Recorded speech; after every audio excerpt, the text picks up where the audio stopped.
ಪೇಡಾನಗರಿ ಧಾರವಾಡದಲ್ಲಿ ಸರ್ಕಾರಿ ಹುದ್ದೆಗಳ ಭರ್ತಿ ಮಾಡಿ ಅಂತ ಉದ್ಯೋಗಾಕಾಂಕ್ಷಿಗಳು ಪ್ರತಿಭಟನೆ ಮಾಡ್ತಿದ್ದಾರೆ.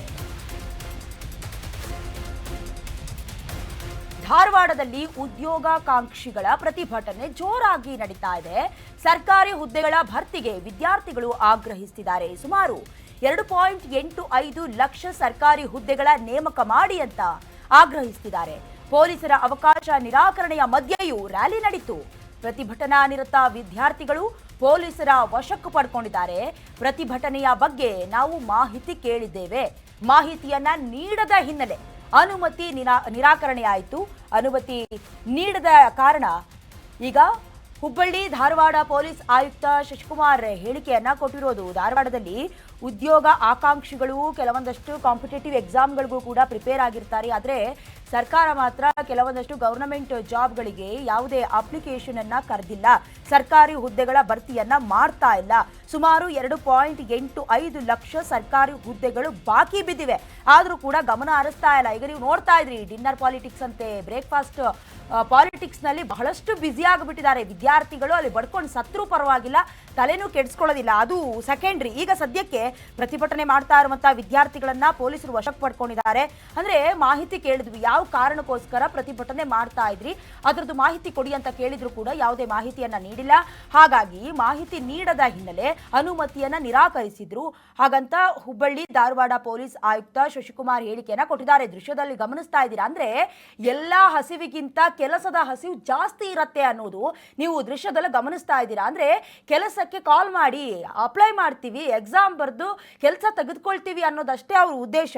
ಸಂಬಂಧಪಟ್ಟಂತೆ ಪ್ರತಿಭಟನೆಯಲ್ಲಿ ನಿರತರಾಗಿದ್ದಂತಹ ವಿದ್ಯಾರ್ಥಿಗಳನ್ನ ವಶಕ್ಕೆ ಪಡ್ಕೊಳ್ಳಲಾಗಿದೆ. ಸರ್ಕಾರಿ ಹುದ್ದೆಗಳ ಭರ್ತಿಗೆ ಈಗ ಪ್ರತಿಭಟನೆ ನಡೀತಾ ಇರುವ ದೃಶ್ಯವನ್ನ ಗಮನಿಸ್ತಾ ಇದ್ದೀರಾ.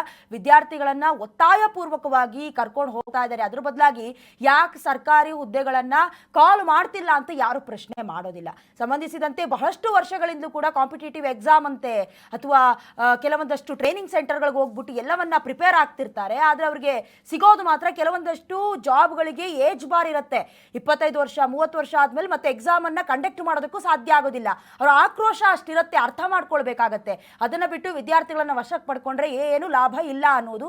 ಜೊತೆಗೆ ಈಗ ಪ್ರತಿಭಟನಾಕಾರರನ್ನ ಪೊಲೀಸರು ವಶಕ್ಕೆ ಪಡ್ಕೊಳ್ತಾ ಇರುವ ದೃಶ್ಯವನ್ನ ಗಮನಿಸ್ತಾ ಇದ್ರೆ ಈ ಪ್ರತಿಭಟನೆ ಇಲ್ಲಿಗೆ ಸ್ಟಾಪ್ ಆಗೋದಿಲ್ಲ ಅನ್ನೋದು ಕೂಡ ಗೊತ್ತಾಗ್ತಾ ಇದೆ. ಉದ್ಯೋಗ ಅನ್ನೋದು ಎಷ್ಟು ಇಂಪಾರ್ಟೆಂಟ್ ಅಂದ್ರೆ ಇನ್ನಷ್ಟು ತಾರಕಕ್ಕೇರುವಂತ ಸಾಧ್ಯತೆ ಕೂಡ ದಟ್ಟವಾಗಿದೆ ಆ ಭಾಗದಲ್ಲಿ.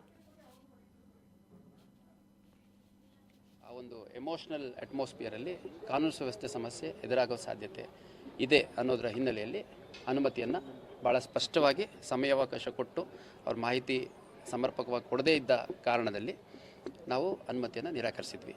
ಅಷ್ಟಾಗಿಯೂ ಕೂಡ ಇವತ್ತು ಬೆಳಗ್ಗೆ ಸುಮಾರು 9:45 10 ಗಂಟೆ ಸಮಯದಲ್ಲಿ ಆರ್ಗನೈಸರ್ಸ್ ಯಾರಿದ್ರು ಅವರುಗಳು ಮತ್ತು ಅವರ ಸಪೋರ್ಟ್ಗೆ ಒಂದು 40ರಿಂದ 50 ಜನ, ಅದ್ರ ಜೊತೆಗೆ ಇಲ್ಲಿ ಸ್ಥಳೀಯ ವಿದ್ಯಾರ್ಥಿಗಳು ಸುಮಾರು ಒಂದು 100ರಿಂದ 150 ಜನ ಸೇರಿಕೊಂಡಿದ್ದರು. ಸುಮಾರು 150ರಿಂದ 200 ಜನ ಇಲ್ಲಿ ಶ್ರೀನಗರ ಸರ್ಕಲಲ್ಲಿ ಸೇರಿಕೊಂಡಿದ್ದರು. ಅವ್ರಿಗೆ ನಾನೇ ನೇರವಾಗಿ ಆಯೋಜಕರಿಗೆ ಭಾಳ ಸ್ಪಷ್ಟವಾಗಿ ಹೇಳಿದ್ದೀನಿ, ಇದು ಅನುಮತಿ ನಿರಾಕರಣೆ ಮಾಡಿರುವಂಥ ಸಂದರ್ಭದಲ್ಲಿ ಈ ರೀತಿ ಸೇರಬಾರ್ದು, ಅದು ಕಾನೂನು ಬಾಹಿರ ಆಗುತ್ತೆ. ಒಂದು ಎರಡನೇದು, ಇಲ್ಲಿ ಪರಿಸ್ಥಿತಿ ಅವಲೋಕನ ಮಾಡಿದಂತೆ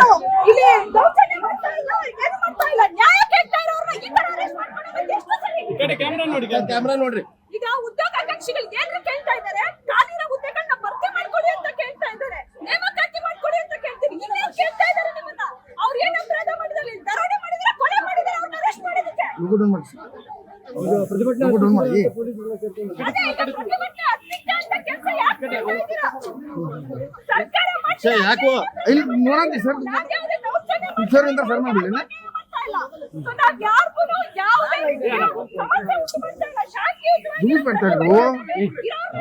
ಅರೆಸ್ಟ್ ಮಾಡೋದು ಎಷ್ಟು ಸರಿ?